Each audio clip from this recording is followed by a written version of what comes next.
Salut et bienvenue sur ma chaîne. Pour la toute première vidéo, je vous réserve une vidéo super facile à réaliser, super bonne. C'est les fonds de tarte ou la pâte sucrée. Donc vous trouverez toutes les quantités et tous les ingrédients en barre de description.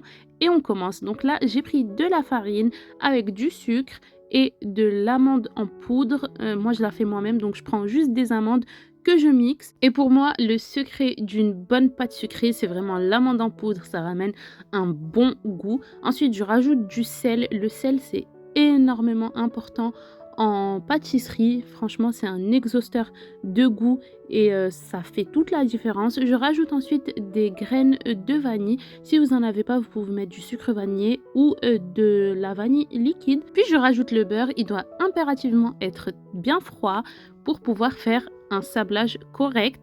Et puis je travaille avec le bout des doigts. C'est très important de travailler avec le bout des doigts pour ne pas trop chauffer le beurre et par la suite la pâte.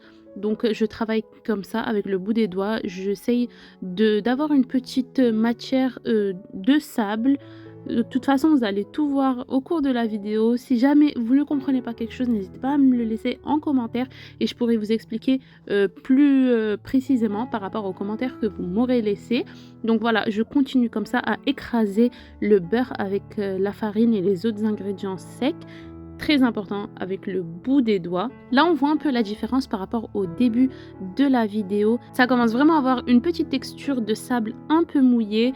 On voit qu'à des endroits, la pâte, elle s'est bien regroupée. N'hésitez pas à remettre la pâte au centre pour la retravailler une deuxième fois. Donc voilà, il faut vraiment oublier aucune partie. Il faut vraiment que ça soit comme de la poudre d'amande, mais un peu grasse. Je sais pas. De toute façon, ça se voit à la vidéo. Et puis là, je vais rajouter un œuf. Moi, je mets un œuf par rapport à la quantité que j'ai mis. Ensuite, si vous voulez, vous pouvez doubler les quantités et tout que vous trouverez en barre de description. Et puis, je mélange bien l'œuf avec toute la préparation.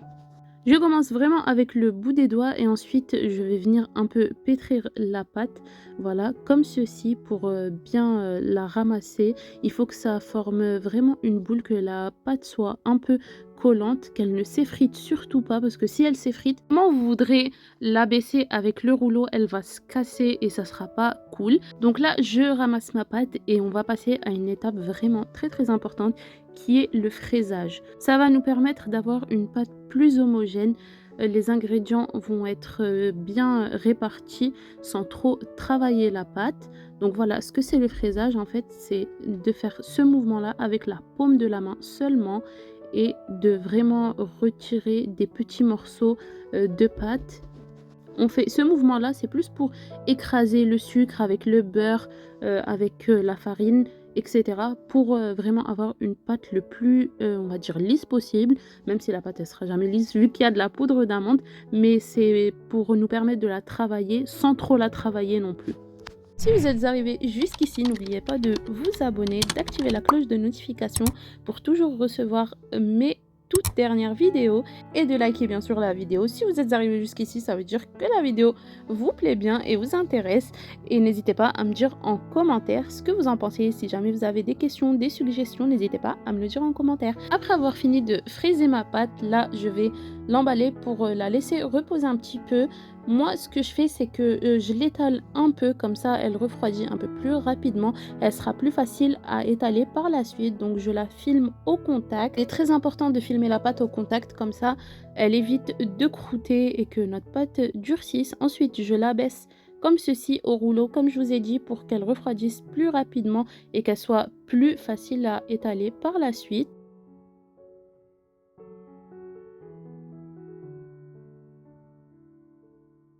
Et puis je la laisse 30 minutes au réfrigérateur.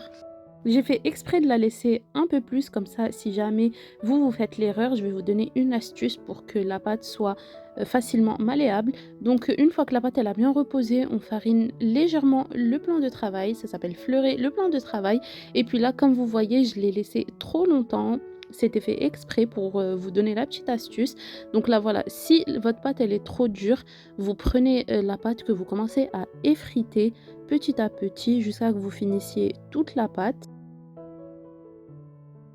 Et puis là, vous allez commencer à la pétrir On pétrit pas avec le bout des doigts, on y va vraiment pour, chauffer un peu la pâte et qu'elle chauffe juste à l'extérieur et non pas à l'intérieur. On continue à faire ça jusqu'à que la pâte commence à briller un peu sur le dessus et puis moi je la baisse avec le rouleau comme ceci, je la tapote un peu pour, l'abaisser un peu vu qu'elle était trop épaisse et encore bien froide à l'intérieur et puis là, je commence à la travailler. Donc pour abaisser la pâte, donc je prends un peu de farine et puis je fleure mon plan de travail vraiment légèrement. Il faut pas qu'il y ait beaucoup de farine, sinon votre pâte va absorber la farine, puis elle va vraiment durcir au fur et à mesure qu'on retravaille la pâte et tout ça.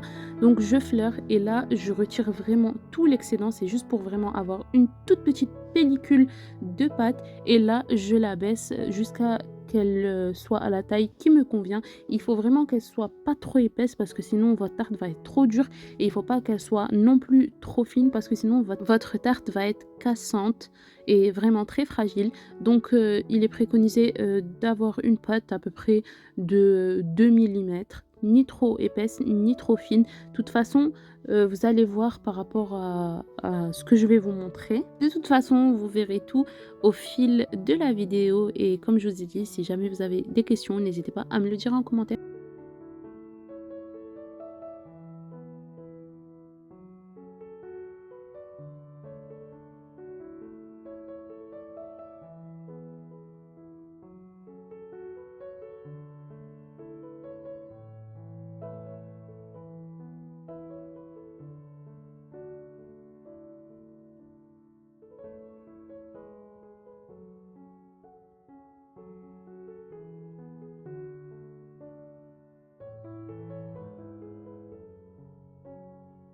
Donc là, j'ai fini d'abaisser la pâte. J'ai pris des petits moules à tartelettes parce que moi, je veux faire des petites tartelettes. Donc voilà, elles sont vraiment petites. Et puis, je vais vous montrer deux façons de foncer vos tartes. Donc il y a la première façon, on prend la taille du moule et on coupe des bandelettes pour que ça soit plus ou moins droit. Donc je place du côté bas et du côté haut et je fais un petit trait avec mon couteau. Ensuite je retire le cercle et je relie les deux bouts et ça fait quelque chose de relativement propre et de relativement droit.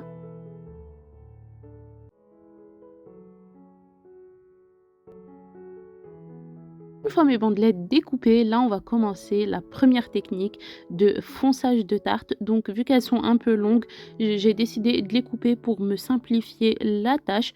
Donc là je commence à prendre ma bande que je mets dans le moule à tarte et je la cale on va dire d'un côté, voilà. Et puis ensuite là je retire l'excédent de pâte pour pouvoir la travailler le plus facilement possible.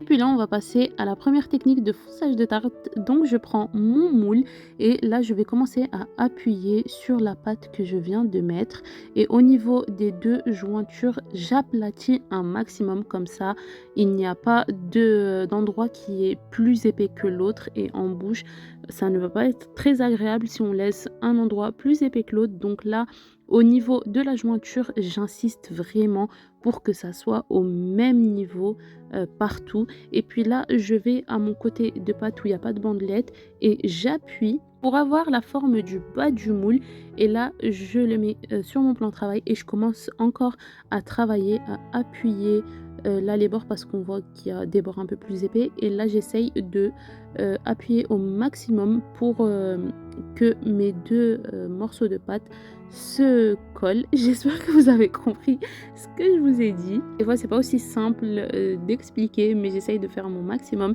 et là comme on voit la pâte a bien adhéré à l'autre pâte qu'il y a sur les parois. Donc là au niveau de la cuisson et tout ça elles ne vont pas se casser ni quoi que ce soit, même quand vous allez les garnir elles ne vont pas se casser et là on retire l'excédent de pâte avec un couteau qu'on met vraiment à plat sur le bord du moule et on retire l'excédent de pâte et puis on les met sur la plaque. La première technique c'est celle-ci et puis je vais vous montrer la deuxième technique. Donc la deuxième technique, je prends un cercle qui est vraiment plus grand que mon moule, je réalise l'empreinte du moule sur la pâte et puis je prends le cercle et je l'introduis dans mon moule doucement pour éviter de faire des déchirures sur la pâte ou de la casser.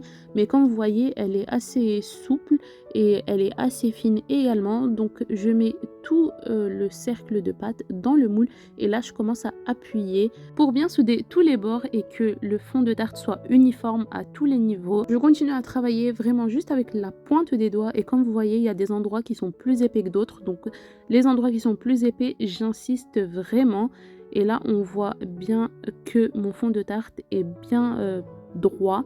Et là, je retire l'excédent avec le couteau et je vérifie bien que tous les endroits sont de la même épaisseur. Et puis, on les met sur une plaque qui va au four et on va les enfourner à chaleur tournante. Et une fois sortis du four, voilà ce que ça donne. Vraiment, après, si vous voulez rajouter de la dorure à mi-cuisson, moi, je n'aime pas, donc je les laisse comme ceci. Et voici le résultat final des fonds de tarte prêts à garnir comme vous souhaitez. Et n'hésitez pas à regarder les autres vidéos. Je vous dis ciao, ciao, à la prochaine!